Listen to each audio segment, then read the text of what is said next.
Welcome back. بتائیں کہ chairman NAB justice Javed Iqbal کا کہنا ہے کہ معیشت مضبوط ہوگی تو ملک مضبوط ہوگا۔ اصل تاجر اور ڈکیت میں فرق ہوتا ہے۔ اصل بزنس مین کو نیب آنکھ اٹھا کر نہیں دیکھتا۔ نیب کے خلاف وہ لوگ پروپیگنڈا کر رہے ہیں جن کے خلاف کوئی انکوائری ہے یا پھر تحقیقات جاری ہیں۔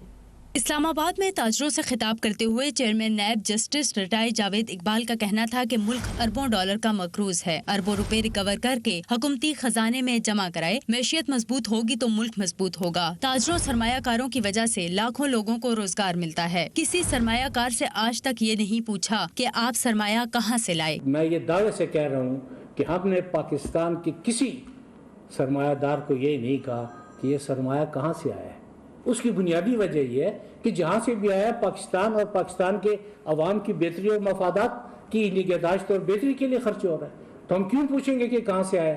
چیئرمین نیب نے کہا کہ اصل کاروباری اور ڈکیت میں فرق ہوتا ہے۔ اصل بزنس مین کو نیب آنکھ اٹھا کر بھی نہیں دیکھتا۔ ڈکیت کا کیس نیب قانون کو دیکھ کر آگے بڑھتا ہے۔ اگر کوئی ثابت کر دے کہ کوئی تاجر نیب کے خوف سے ملک چھوڑ گیا تو میں نیب کے دفتر جانے کے بجائے گھر واپس چلا جاؤں گا۔ کچھ لوگ نیب کے خوف کی وجہ سے کچھ تاجر ملک چھوڑ گئے۔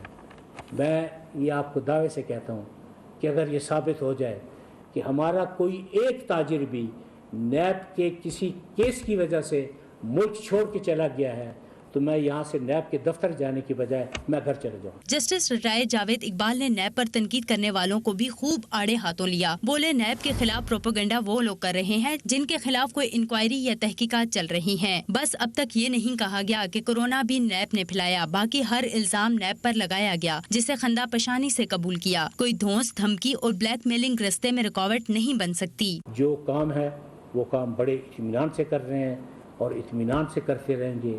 کوئی دھونس، کوئی دھمکی، کوئی بلیک میلنگ، کوئی چیز راستے میں رکاوٹ نہیں بن سکتی، اس لیے کہ لوگوں کے عام آدمی کے مفادات کا تحفظ کا سوال ہے۔ بہترین امن و امان کا کریڈٹ پاک فوج کو پیش کرتے ہوئے چیئرمین نیب جاوید اقبال نے کہا کہ سیکورٹی فورسز کی قربانیوں کے باعث ملک میں امن و امان بحال ہوا۔ بدعنوانی کو دیکھ کر آنکھیں بند نہیں کریں گے۔ چیئرمین نیب نے عوام کو ہدایت کی کہ وہ ریئل اسٹیٹ میں سرمایہ کاری سوچ سمجھ کر کریں۔